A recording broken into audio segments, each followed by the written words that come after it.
Hello there. I was just getting mesmerized by the image of a ride that I went on a couple of days ago. It's 5:02 p.m. Friday the 29th of May 2026. And don't you know it, I just got done with another ride. And it was a good one. I went out there not feeling like I had much material, and I came back materialized. And my dad wants me to help him cut something here in a minute. However, he told me he wasn't going to let me cut it. Shout out to my dad. And so I don't really know what part of my being there he needs, because apparently I'm not going to be the one to do any of the work.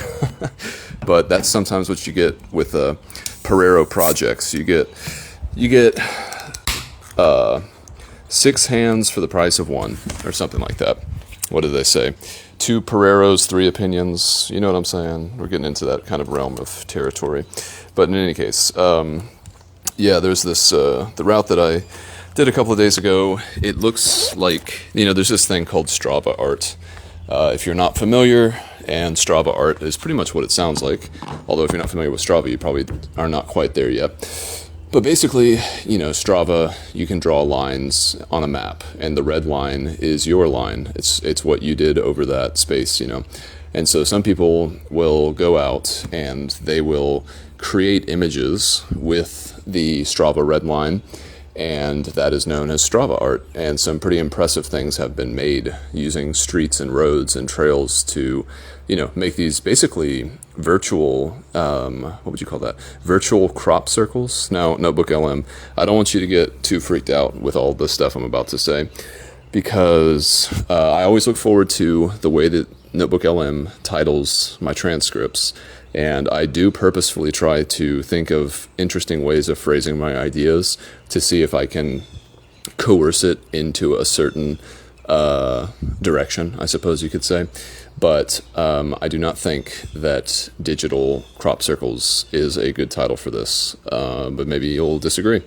Another interesting thing, shout out to lots of people, I have endeavored to become more aware of the amount that I say the word like and that I say the word I did take a transcript recently, and in a 20-minute period, I said 33 times, and then I believe it was like 66 times. So we got like a 2-to-1 ratio, almost, well, exactly, And, there you go. I think that sometimes is appropriate, but as someone wise said to me, oh my God, now I'm getting too aware, it's about peppering them in, Man, maybe this one should just be called But yeah, I think Dr. Alok Kanogia, he said that the most important part of any kind of significant change within yourself is first awareness, right? And I agree with that. I think that if I were to try to sit here and talk to myself for 20 or 30 minutes and not say or, that I would be dead in the water, because I would be focused. It's like that thing where they say, don't think about a pink elephant. It's like the first thing you think of. I've never actually thought that was very effective. I think about, I don't see a pink elephant when I hear that sentence. I hear someone trying to trick me, because for so long people have always said that this effect is like telling someone not to visualize a pink elephant. And now I just strictly don't do it. I will never ever visualize a pink elephant as long as I live. Anytime someone tells me to visualize something, I automatically excise pink elephant as a possibility, because I have been aware of this specific psychological trap for so many years. So anyway, yes, I am trying to be aware of my speech, right action, etc., so on and so forth ad infinitum. But let's have a sip. I almost said but I actually did stop that one pretty naturally, so you're welcome. I don't want to talk about this too much, but suffice it to say, I had an interview recently for a job, and that came as a very big surprise following the AI panel meetup that I did on, that was Tuesday. I woke up on Wednesday with an offer for an interview. And so I set that up for the following day, Thursday. And today, like I said, is Friday. So if I'm doing the math right here, that means that yesterday I had an interview. And I don't want to talk too much about what it is, what it's for, or anything like that.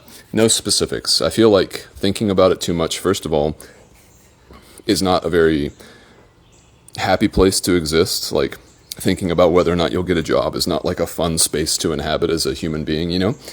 And so I don't want to give it additional power over myself. And secondly, I am familiar with this specific, I believe it's a Jewish practice that for some unknown to me amount of time, as soon as you have your child, after you've had a child, you don't actually name them something good. You call them like, you know, trash can or waste paper basket or dustpan, you know, because you don't want to incite the fates into jealousy over your reverie. You know, jealousy over your reverie is pretty good, Notebook LM, but I still got another one coming, and I think this one's much better. This episode will also feature me attempting to speak like an Australian, which is to say, saying something with an Australian accent, which I found I had to practice a lot on my bike, and I had to say it pretty loudly for me to like get the enunciation correct. So for the sake of embarrassing myself and being more open to that, I will attempt my Australian impression later, but that's really where the meat of the titles that I think Notebook LM, I'm not trying to twist your arm or anything, but I really think I got a good one for you. Anyway, yeah, so I don't want to talk about it too much, and that's about as much as I want to talk about something I don't want to talk about. That was also a line that I thought about while I was on my bike. So suffice it to say, hopefully next week I'll have some kind of an idea about what my employment status for the future will be. I mean, I will know. I will know one way or the other. But, you know, obviously, I have a little bit of a desire for it to go a certain kind of way. So, yes, I don't have much to say about that. And yesterday, when I finally came home from Atlanta, which was, again, a little bit more extended of a stay than I expected, but that was all good and all cool, I basically stepped out of my car and then was immediately roped into about maybe 2 hours of yard work, maybe like an hour and a half if we're honest. Shout out to my parents. And that was fine. Like I had gone for a bike ride that morning so that I could get some of my anxious willies out, you know, like just biking in my aunt's neighborhood and then creating that shape that I talked about with the digital crop circle, which really is a cool shape. I will make that the album art. So if you're confused, hopefully you're not confused anymore. But I really like the shape, not to mention the fact that it looks like a circuit, which I think is kind of cool. I guess I should go ahead and just get into this, because the fact that I'm bringing up circuits and fractals and stuff, which I promise this is not purely just stoner logic or anything like that. I really do think that there is an irreducible code to everything. I saw roadkill on my ride, as I often do, of various types. If there is an animal in this country, I have likely seen it dead on the road. I'm trying to think if there are any exceptions to that. Well, I can say confidently on the East Coast, every animal that you would see commonly alive, I have seen in an unalived form. Shout out to Vicky. Unalived. We had a conversation about that word, that very word, the very same, during our excellent lunch the other day. So shout out to both Mike and Vicky, for that matter. But yes, I do think that everything has a reducible code. I remember when I was a young person in high school, and I guess probably college as well, but maybe not so much. But I was very to say active is not correct. I was very invested in the early atheist movement that was going on in the early 2010s, you know, with people like Charles Darwin, Richard Dawkins, people like Richard Dawkins, Daniel Dennett, Sam Harris, Christopher Hitchens, my absolute favorite, who passed away on my birthday, and others. You know, it was interesting. I felt like it was kind of like a cultural study abroad. I kind of got to know a lot about the history of science. and a little bit about the history of mankind, broadly speaking, by listening to these debates that were so popular in the early days of YouTube during this atheist movement. I still think Christopher Hitchens is one of the best orators of my generation, or of his generation, I guess would make more sense to say. He's so captivating to listen to, and he's got like this little sassy feminine quality to him where he's kind of like talking back, like, I am a straight white male, but he is a sexy rhetorician, my dude. And don't take a sexy rhetorician as the title, Notebook LM. Especially if I'm talking about Christopher Hitchens. But yeah, there was this concept of irreducible complexity. I think it was proposed by J.D.S. Hallstein. I don't know, Notebook LM, you can check me on that. But yeah, systems of irreducible complexity. It sounds like a very fancy way of basically just saying we don't have the good enough tools or ideas yet to break something down beyond where it is. And here comes my dad. Shout out to my dad. So time to pause so I can do something reducibly simple. False. Oh, he's back. Okay, that was a false alarm that turned into a real alarm. So it was a false positive, positive, false alarm. Irreducible complexity is an argument popularized by intelligent design proponent Michael Behe. I think I actually had one of his books. It states that certain biological systems are so intricate that removing even one part destroys their function. From this, proponents argue that such systems could not have evolved gradually through Darwinian natural selection and require an intelligent designer. Okay, I'm glad I read that because I didn't actually remember. I was like, what does irreducible complexity actually mean? Because that's like not something I would imagine that Richard Dawkins would talk about, or Christopher Hitchens. Like, it's hard to imagine that they would have had some kind of atheistic argument that involved irreducible complexity. But I do remember now that it's from the other side. And I remember that the eye was the primary example of irreducible complexity. But there was also, I don't know, Richard Dawkins did some kind of computer model to show how an eye could have developed over time into the complex version that we have now. Phew, you know what I'm saying? I think that you do.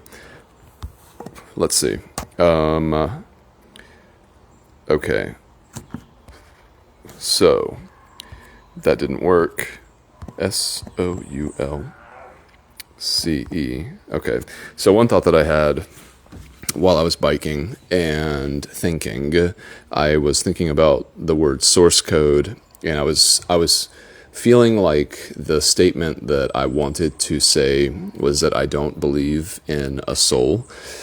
But it's obvious that something does exist that could be described as such. And so, because I am a biological materialist, I tried to think of a more charismatic way of framing that so that it didn't sound so incendiary, because I think a lot of people who do firmly believe in souls probably don't like to have one of their core tenets denied by a fellow human being.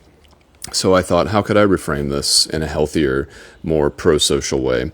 And then the idea of Soulce code came to mind, Soulce, which is a really, well, what do they call it? Do they call it a clumsy portmanteau? Is that what they call it? I can't remember. But yeah, I think that's really what I think is at the heart. And, a rose by any other name is still a rose. So we're not really arguing about some sort of a reality. We're arguing about definitions, which, if I can ever help it, I don't try to engage in semantic warfare. Notebook LM, don't take that. I really don't care about, like, when I hear people squabble over small details that don't change the overall point of something that someone is talking about. This happens, it seems, oftentimes most in couples where, someone will be like, yeah, it was 7 days ago we had a plumber come. And then, the other spouse will say it was 6 days ago. And then they'll have like a moment where they're trying to reconcile if it was 7 or 6. And I'm like, hey, the point is, like, in the past, recent past, a few days ago, give or take, someone came over here and did something. That's the important part. Getting lost in the specific detail is not the important part. And so I think that there's like a broad strokes kind of thing, a kind of way of viewing reality. And I think that there is actually a reducible source code, a Soulce code, if you will, which I don't even like the sound of that. So if you won't, I understand. But, I think with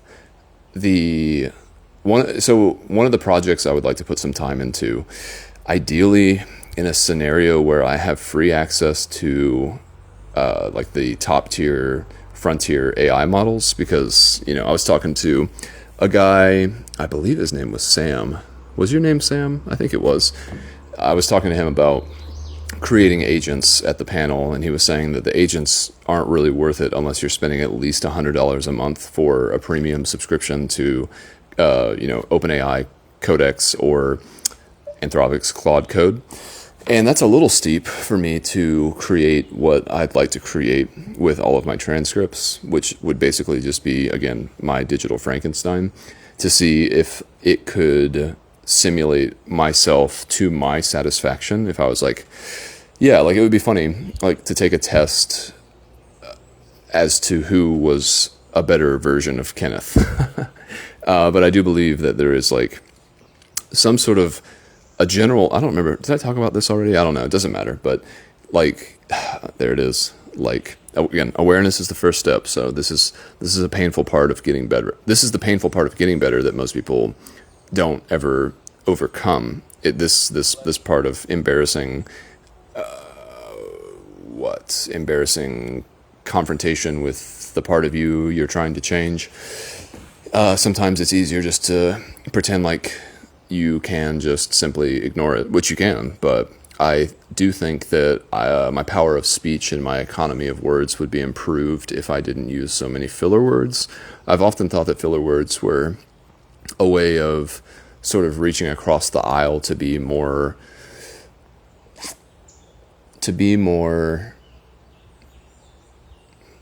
digestible, or maybe not digestible, but what then, if not digestible? Approachable. That's really what it is. It's a leveler. It's a leavening. It's something that, does a certain thing to, it's a translation sphere. No, BKLM, don't do it. Anyway, I just think that it would be possible to distill my personality down to something mathematical, and then have that algorithm be able to represent other people by putting key data points into a certain algorithm, so that you could then have a certain type of person. I think that we overly exaggerate. Moments over-exaggerated. If you're not a Poison the Well fan, listen to that song. That song's really cool. I think that we have source code. Like I'm not like unique in thinking that, but I do believe it, as much as anyone believes anything.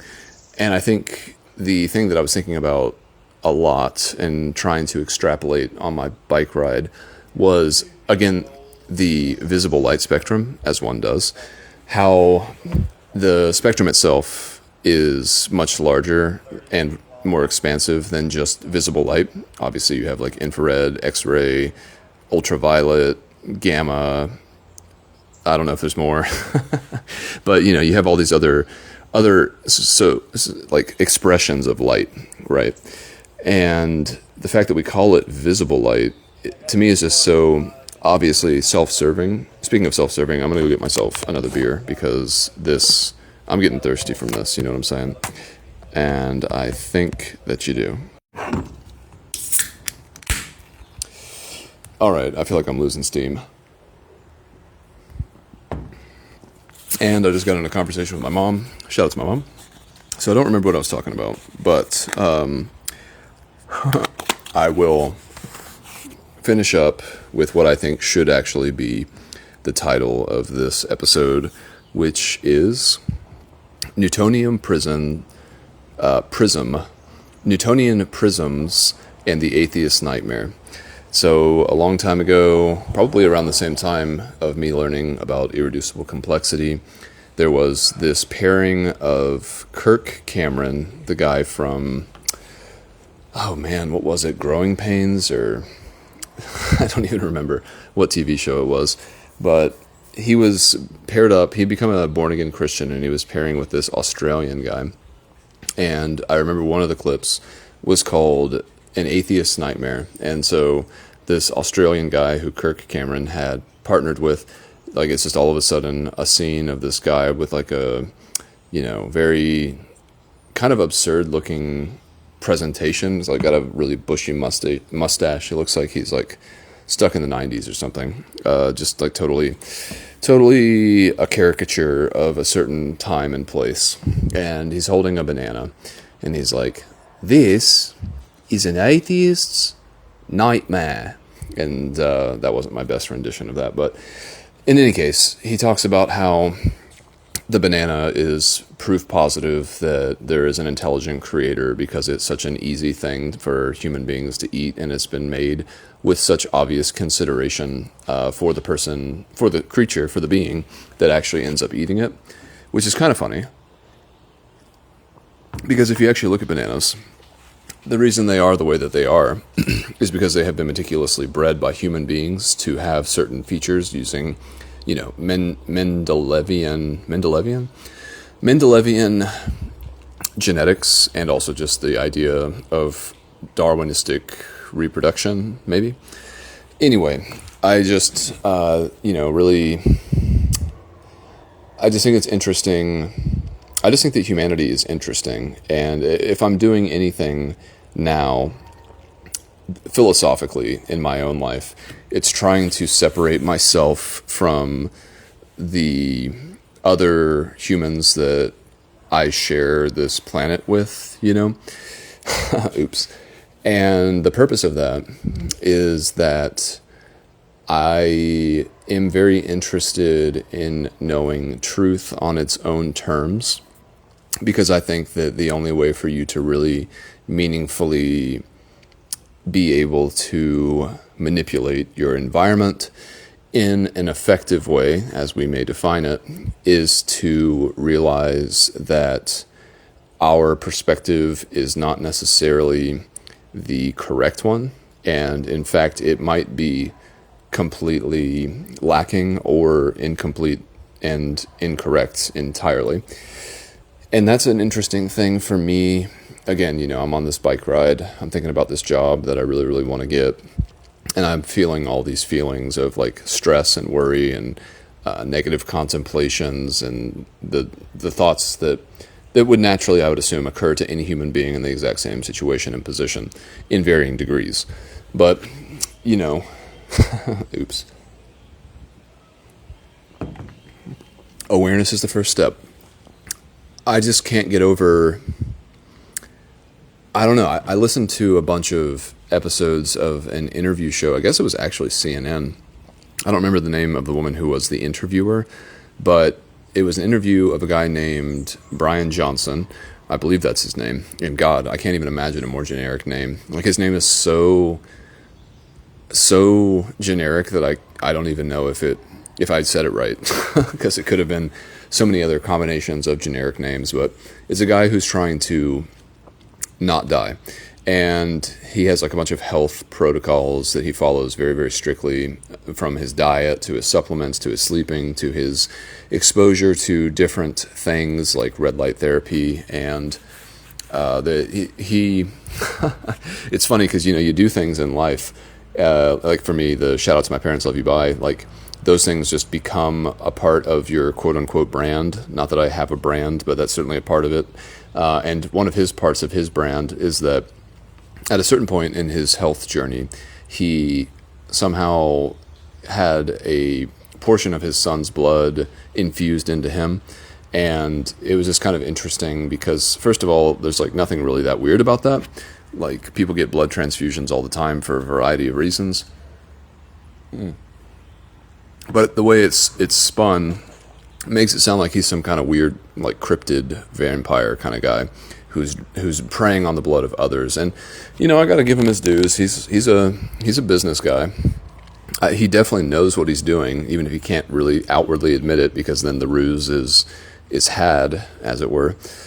But listen to that, and then I also listened to an interview with the same person, the same interviewer, interviewing Sam Altman, and I had no idea that Sam Altman is gay, and I kind of was fascinated by that for, 5 minutes.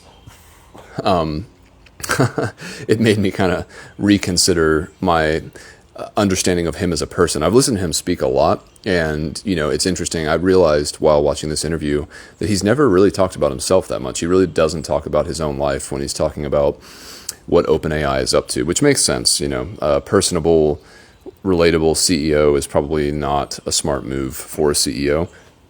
I'm trying to think of someone who, if there even is somebody, who was very open with their life, but they were just a CEO. Bill Gates, Steve Jobs. I don't know a bunch of CEOs.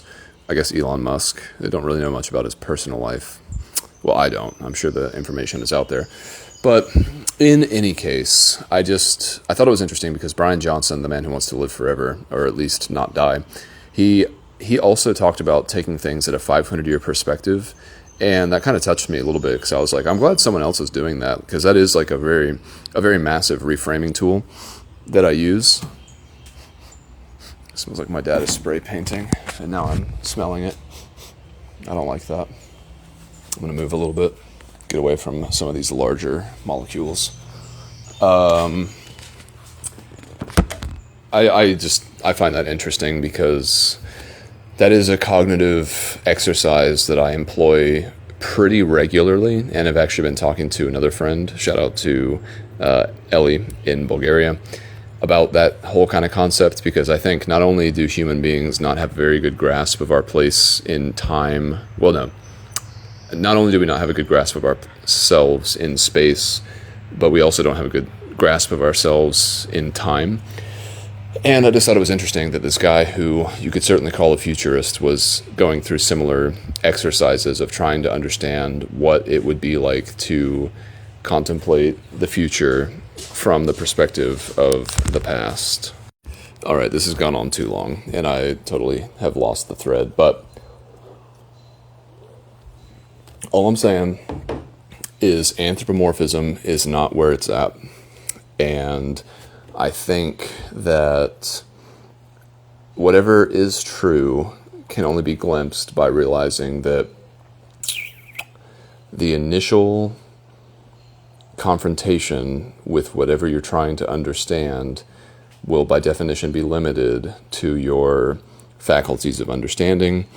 And if you want to understand further and deeper and more intimately, you actually have to become, I don't want to say less human, more everything else. I don't know. This has been a ramble. So I'll leave it there for now, because Lord knows this is the best I can do. Shout out to my parents. Love you. Bye.